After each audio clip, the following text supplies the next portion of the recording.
A new report from the Texas Tribune describes harrowing conditions inside Texas prisons. As the state deals with a significant heat wave, many prison units don't have air conditioning. 9 prisoners have died.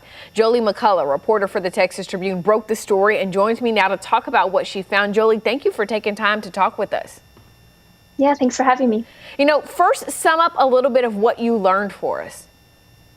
Sure. So as you said, we're in this heat wave right now in the state of Texas, and I've covered the lack of air conditioning in prisons for several years, and so this is something I was keeping a close eye on. And I noticed in death reports, prisons have to file reports when someone dies in their care.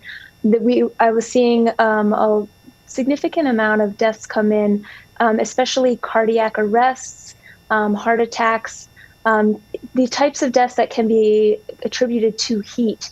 And 2 of these cardiac arrests were of men in their mid-30s, which also seemed alarming to me. So that's what triggered me to really dig deeper and to provide this information and share it with the public. So when we're talking about the lack of air conditioning and we're talking about the lack of air conditioning leading, potentially to these deaths, how many prisons are we talking about? Yeah, so there are 100 prisons in Texas right now, and more than 2/3 of them, so between 66 and 70, most of them, about 70, have no air conditioning, or they have air conditioning in some parts of the prison, but not in all or most living areas. And the 9 deaths, were some of them at some of the same units in the same areas? So they were in different units, but there were, we saw multiple, the 2 deaths of the men in their 30s, the heart deaths of those men, they were both in the Huntsville area, just north of Houston.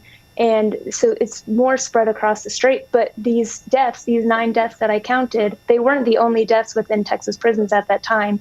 These were deaths that I counted that were in prisons that did not have air conditioning. And they were in regions of the state where that day, of the day that the prisoner died, the heat index was above 100 degrees. Remember, it's not only the people who are incarcerated, but also prison guards and staff dealing with these conditions. During the regular session, the Texas House of Representatives budgeted more than $500 million to install air conditioning at all prisons, but the Senate took that out.